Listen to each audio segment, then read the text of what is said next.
കണ്ണേറ് എന്ന് പറയുന്ന പോലെ ഈഗിളായി പല ബിസിനസ് ഓണേഴ്സും ഇതിനെ കൃത്യമായിട്ട് ആണ് സക്സസ്ഫുൾ ആയ ആളുകൾ കൈകാര്യം ചെയ്യുന്നത്.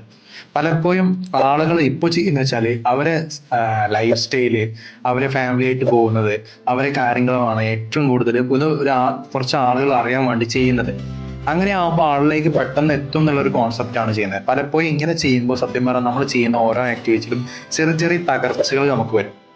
ചിലപ്പോൾ നമ്മൾ നല്ലൊരു വാഹനം വാങ്ങിയത് നമ്മൾ യാത്ര ചെയ്യുന്ന കേട്ടത് പോകുന്ന വഴിയിൽ എന്ത് ചെയ്യുന്നു, അതിലൊരു ആക്സിഡന്റ് സംഭവിക്കും. നമ്മുടെ കുട്ടികളെ ചിരിച്ചുകൊണ്ട് നിൽക്കുന്നതും അല്ലെങ്കിൽ മറ്റു കുറച്ച് കാര്യങ്ങളൊക്കെ നമ്മളെ ഹാപ്പിനെസ് മറ്റുള്ളവർക്ക് ഷെയർ ചെയ്യുമ്പോൾ മറ്റുള്ള ഒരു നെഗറ്റീവ് ലെവലിലാണെങ്കിൽ അത് നമുക്ക് ചില സമയത്ത് നെഗറ്റീവ് എനർജികൾ കൊണ്ടുവരാറുണ്ട്. നിങ്ങൾ ശ്രദ്ധിച്ചിട്ടുണ്ടാവും, നമ്മൾ മക്കൾ എന്തെങ്കിലും ഉപയോഗിച്ചാൽ പിറ്റേന്ന കുട്ടികൾ പനിക്കുന്നതൊക്കെ.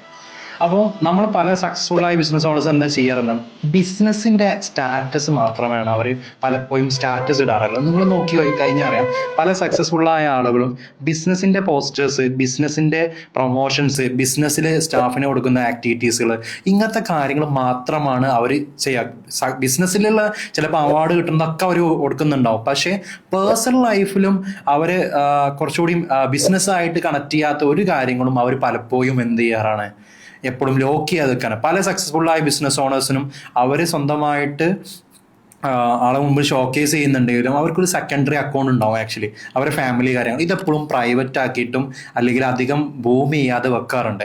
ഞാൻ പലപ്പോഴും ശ്രദ്ധിച്ച ഒരു കാര്യത്തിൽ പെട്ടതെന്നാണ്. അതുകൊണ്ട് തന്നെ നമ്മളൊരു കാര്യം ചെയ്യുന്നതിന് മുമ്പ് ആരോട് പറയാനോ അല്ലെങ്കിൽ അത് ഷോക്കേസ് ചെയ്യാതെ വെക്കാനാണ് ഏറ്റവും ബെറ്റർ ആയിട്ടുള്ള ഒരു ചോയ്സ് എന്നുള്ളത്.